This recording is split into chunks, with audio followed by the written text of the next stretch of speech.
Le Dash 8, avion bombardier d'eau, arrive enfin sur le Maïdo. Parti il y a 3 jours de Marseille, il était très attendu par les 900 personnes qui luttent jour et nuit contre l'incendie.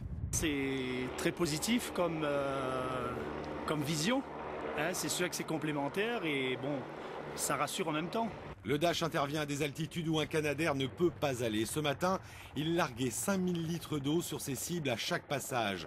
Un travail de précision qui s'effectue en collaboration avec un pilote d'hélicoptère. Alors les gars, continue. Le plus loin possible. La tête du feu, les dents de fond là. À combien à peu près? 150 à 200 mètres en contrebas. Et c'est à cet endroit, vers la ligne 1800 mètres, que les choses se gâtent. La nuit dernière, le flanc ouest semblait sous contrôle. Ce matin, c'est un tout autre scénario qui se joue. Aujourd'hui, ce sont les racines qui s'embrasent et sous terre, le feu se propage à vitesse grand V. Les militaires agissent tronçonneuses à la main, les officiers forestiers ratissent à coups de sabre et les pompiers, vidant les citernes d'eau, se rendent compte qu'il faut redoubler d'efforts pour en venir à bout de cet incendie. De faire arriver d'autres engins de l'autre côté, comme ça, nous arrivons à la tête du feu ici. Oui. Quand il arrive de l'autre côté, ce serait super. Le feu de forêt n'est pas complètement stabilisé, dans le sens où on a toujours des zones, notamment sur la partie ouest, sur la ligne entre 1800 et 1500, sur la ligne des Tamarins.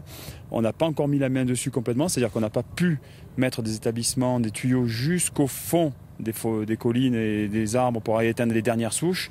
Toutefois, il est sous contrôle et l'ensemble des secteurs qui étaient prioritaires, notamment Sauvé-Mafate, la forêt des Bénards, ça on a réussi.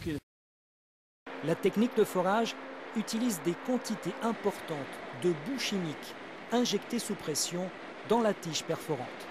Un forage d'exploration au risque maîtrisé, selon la compagnie pétrolière. À bord de la plateforme, tout semble avoir été prévu pour éviter le scénario du pire, une explosion du conduit ou une remontée incontrôlée de fluide ou de gaz. Mais les associations de protection de la nature ne sont pas rassurées pour autant. Le littoral guyanais, composé à 80% de mangroves, est un écosystème fragile.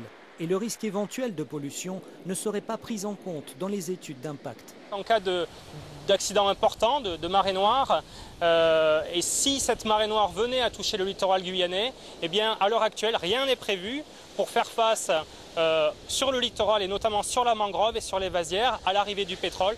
Mais un autre risque potentiel existe, celui de ne pas trouver du pétrole. Si l'exploration s'avérait concluante, la Guyane pourrait devenir un nouvel Eldorado, celui des multinationales de l'or noir.